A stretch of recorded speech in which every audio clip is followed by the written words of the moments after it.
সুন্দর মনোরম পরিবেশ। বীরেন নামে এক চেংড়া বসে আছিল। বেশ খানিকক্ষণ পরে উঠে যাচ্ছিল চেংড়াটা। কি রে বাবা, কুটি যাচ্ছু? এনা দাঁড়াও তো, তোর সাথে আমার কথা আছে। করছি যে আমার বাড়িত একটা গরু আছে, জানিসই তো বাবা। তে আমি করছি, তুমি যদি এনা নিয়ে গেলেনি ঘাস খাওয়াবের, তাহলে এনা হলো নি বাবা। তুমি এনা কষ্ট করে নিয়ে যাও বাবা, আমি তোমাক কিছু চাউল দিমুনি বাপ, এনা নিয়ে যাও।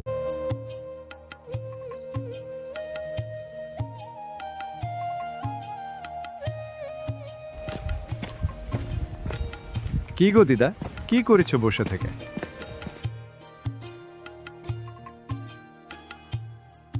এনা লাঠি বানাচ্ছি দাদা, গরুক বান্দা লাগবি তো। আমি ওই কুয়ার ধারত বসে আছিলাম গো দিদা।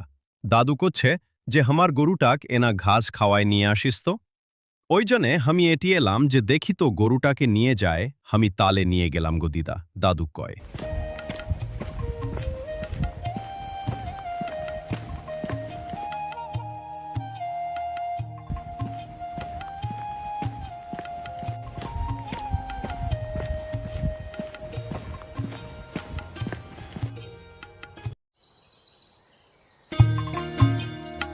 বীরেন গরু নিয়ে হাঁটতে হাঁটতে মাঠের দিকে চলে গেল।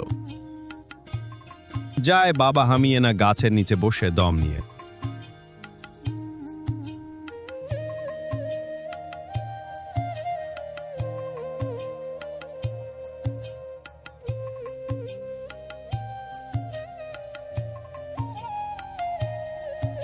পরে বীরেন গাছের নিচে গিয়ে বসে থাকতে থাকতে শুয়ে পড়ল। তার চোখটা লেগে গেল কিছুক্ষণের জন্য। হঠাৎ করে গরুটি এক দৌড় দিল। তার দৌড়ের শব্দ শুনে বীরেন লাফিয়ে উঠল। বীরেন চোখ খুলে দেখল তার গরুটি নেই। সে উঠে দাঁড়াল। গরুটি পেছনে পেছনে দৌড়ে গেল, বীরেনও।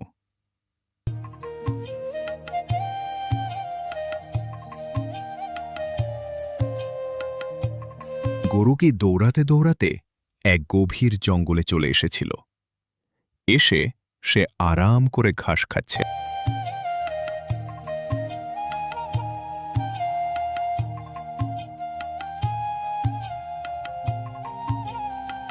বীরেন খুঁজতে খুঁজতে গভীর জঙ্গলের ভিতরে চলে আসল।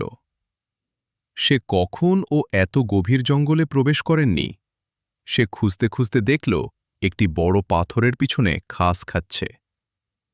বীরেন গরুটিকে নিয়ে বাড়ির উদ্দেশ্যে রওনা দিল।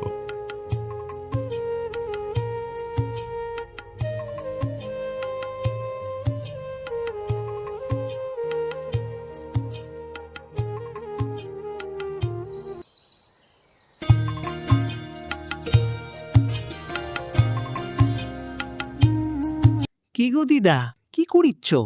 তোমার গরু থুয়ে গেলাম, গরু দৌড় দিয়ে জঙ্গলের মধ্যে চলে গেছিল।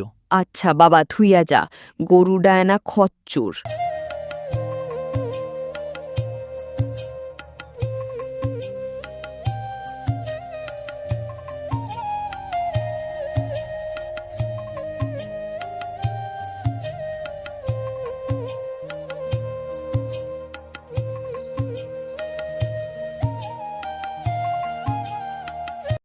দাদু, আমি তোমার গরু ডাক নিয়ে গেছিলাম।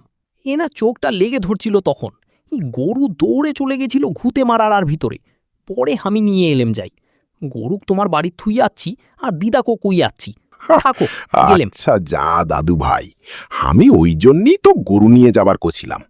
তোর জায়গাত আমি হলে কি নিয়ে আসবের পালিমনি। আচ্ছা যা, তালে সন্ধ্যাবেলা আসিস আমার বাড়িতে। এই গল্পটি থেকে আমরা শিখলাম, সাহস ও কর্তব্যবোধের জন্য দাদুর কাছে সে একজন ভালো ও সাহসী ছেলে হতে পেরেছে। আমরা সবসময় চেষ্টা করব বড়দের সম্মান করার, তাহলেই তাদের স্নেহ ভালোবাসা অর্জন করতে পারব। ধন্যবাদ সবাইকে ভিডিওটা মনোযোগ দিয়ে দেখার জন্য। আরও নতুন নতুন শিক্ষণীয় ভিডিও দেখতে চ্যানেলটি সাবস্ক্রাইব করুন।